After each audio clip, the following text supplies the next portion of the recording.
Hi, I'm Chrissy from firstdayofhome.com, and I'm excited to bring you some Santa crafts today. I've got a little something for everyone, all of them involving fabric, and you can find links to some of the files you'll need in the description box below. Also, I'm joining a super talented group of YouTubers today in a collaboration, so I will put the playlist also in the description box, and I hope you'll check out those videos once you're done here. So let's go ahead and get started. For the first project, we're going to be making Santa dish towels. I started with some cute Santa graphics and then just resized them in Word. You can use any processing program, but you do want to make sure you reverse the image before you get started and then choose the best quality print setting that you have. You will want to use transfer paper, and I'll put a link to that in the description box. But if you have an inkjet printer, you should be all set to make this craft. You can also go to a copy store to print off on transfer paper if you don't have the right printer at home. So I'm going to go ahead and print my image, again in reverse, and you want to make sure that you load the paper appropriately for your printer. Some have different ways of feeding it in. But once it comes out, you'll see just how cute it looks on the transfer paper, and the colors are just wonderful. I really love this set of graphics I found, and I will put a link to these below as well. Make sure you choose the highest cotton setting on your iron before you begin making your transfer. You'll want to let the iron preheat for just a few minutes before you get started. I used an old pillowcase to separate my hard surface from my towels that I'll be using, and you want to make sure that you do the same. Don't use an ironing board because it's not hard enough to make a good transfer. Also, make sure that steam setting on your iron is off. You don't want any moisture coming in because that will definitely ruin your transfer as well.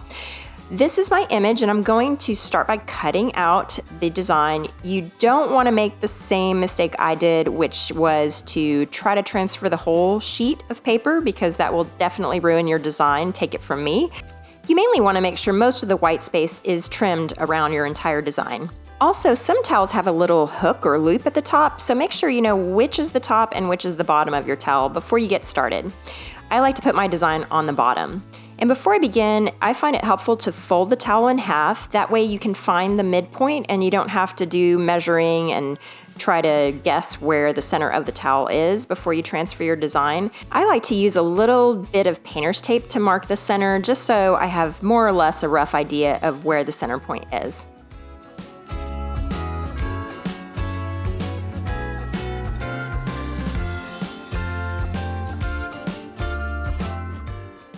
You'll notice I ironed the pillowcase underneath, and now I'm doing the same with the towels themselves. It's not recommended that you pre-wash your fabrics before transferring, so they can tend to be pretty wrinkly. I also picked up some cute ribbon at the Target dollar spot, so you can choose to add some ribbon or other embellishments on the bottom of your towels as well. I think it's going to look super cute with the graphics that I chose. Now it's time for the fun part, transferring the image itself. So place it face down on the towel at the center point, and then start to press in about 20-second intervals. I'm speeding it up here a bit so you don't have to wait while I do the complete ironing job, but just know you want to do it smooth and slow and make sure that you get all the edges of the pattern so that it will really transfer well. Once you're done, make sure that you wait for the pattern to completely cool before you try to peel off the backing.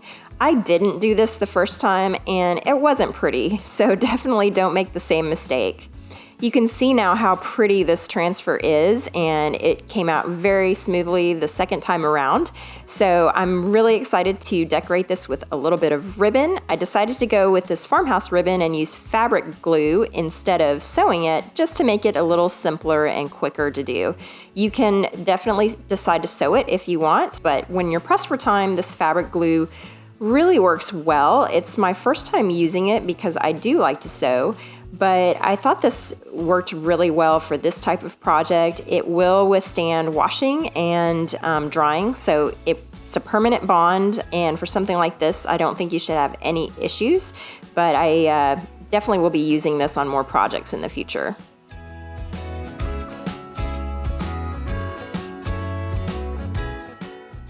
After you finish gluing the ribbon, make sure you trim the edge and reinforce it with a little bit more fabric glue. You'll then want to wait 30 minutes for it to completely dry and 24 hours before washing.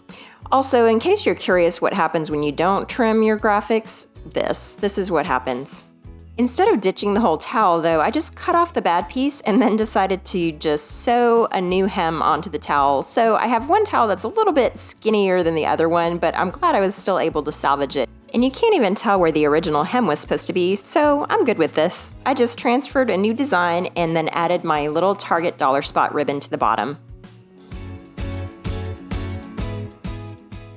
I love the way these towels came out, and you can use them as gifts or stocking stuffers, and by the way, you can always change up the design for any season of the year. The second craft we're going to do is a DIY Santa t-shirt. I created this design in Silhouette Studio, which goes with the Cameo cutting machine, but you may have Cricut or you may not have a machine at all, so I will definitely put some links to help you out if that's the case for you.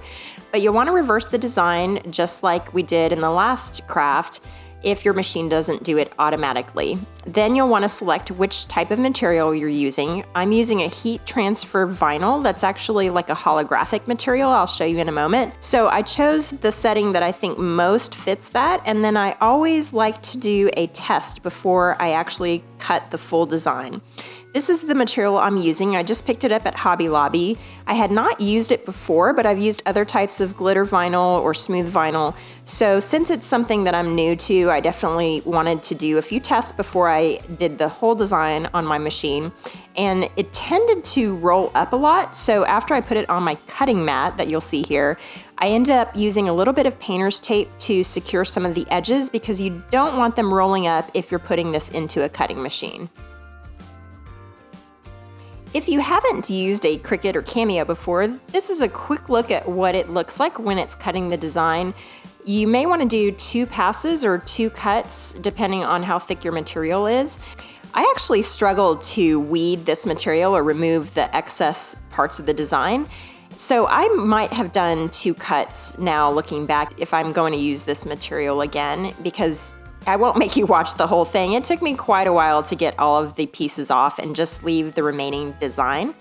But I still think it looks really pretty once it's finished, and I'll show you in just a moment what that looks like. But just know that you're better off maybe doing 2 passes if you're gonna use a material like this. Here's a look at the final design before we press it. I think it's going to look really pretty, and I just think the little phrase is pretty funny. So this is my heat press machine that I use. You definitely do not need to invest in one of these unless you are going to make a lot of t-shirts, but I do tend to make a lot of shirts and also sell some of my designs. So for me, it made sense, but you can also use a regular iron just like we did in the last craft, and it will come out just as well. You'll just want to make sure that you cover the design with a thin layer of cotton like a handkerchief or something like that. Once your design is transferred, you can then peel back the transfer tape to reveal your final shirt. Just make sure that the design is still a little bit warm and you'll have an easier time peeling that tape off.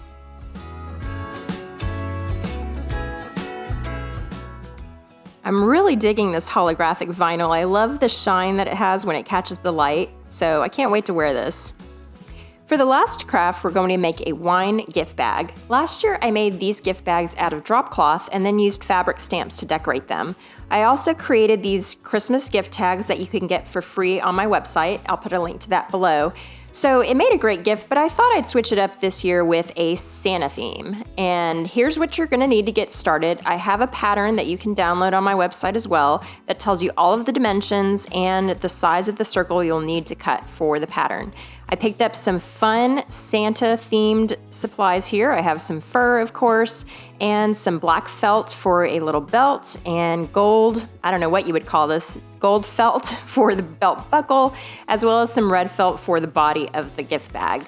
You'll want to begin by cutting the rectangle piece of your wine gift bag, and I doubled my fabric so that I could create 2 pieces or enough fabric for 2 bags at one time.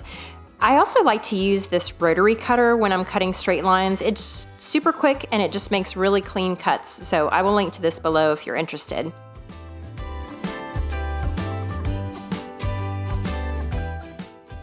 I've designed this pattern so that you can just fold the page in half to cut out the circle that will become the bottom part of your wine gift bag. So again, you can download this pattern on my website and I will link to that below.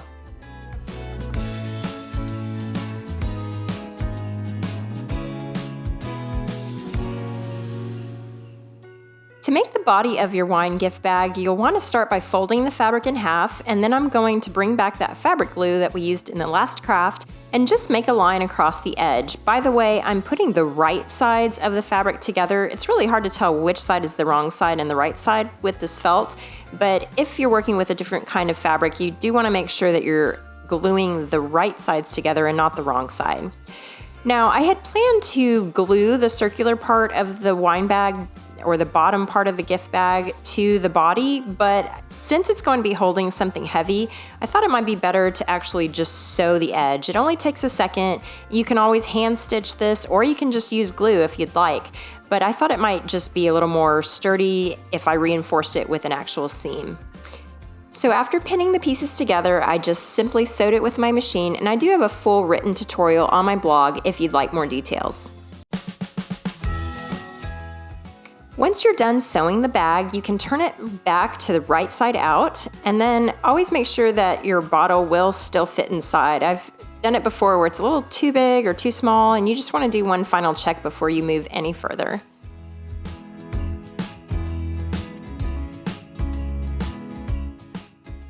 That looks good, so I think we're ready to move on to the next step. So I'm going to take the little piece of fur that I bought from Hobby Lobby and just measure it around the top of the wine bag. I'm going to go ahead and cut this in half, and it comes folded anyway, so that gives me a perfect line to make my cut. And then I'm going to use that same fabric glue again to adhere the piece of fur to the top of the bag. I'm not going to do any other type of fancy hem or folding on top. I'm just going to glue it straight on to the edge of the felt.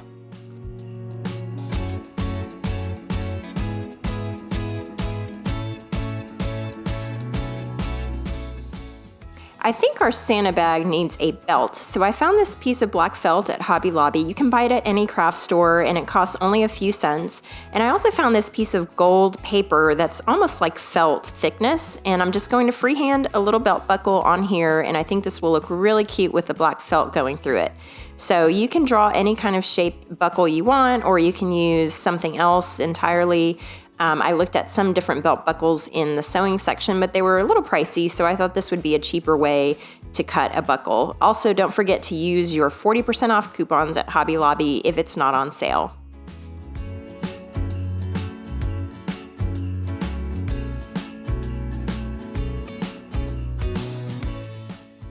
As you can see, my buckle is a little small for the belt, so I'm just going to trim the black felt down a little bit by cutting it in half. This will be perfect if I make a second bag, so I'll have my piece ready to go.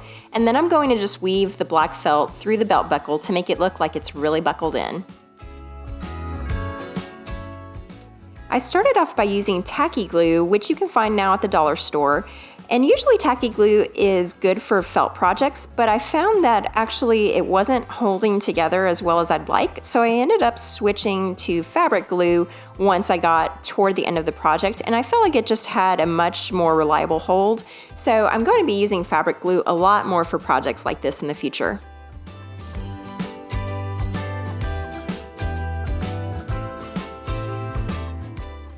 This is such a fun bag, and I think it's a nice way to bring a bottle of wine to a holiday celebration, and you can reuse it from year to year. Thanks again for watching. I hope you had as much fun as I did, and please leave a comment to let me know which project you liked the best.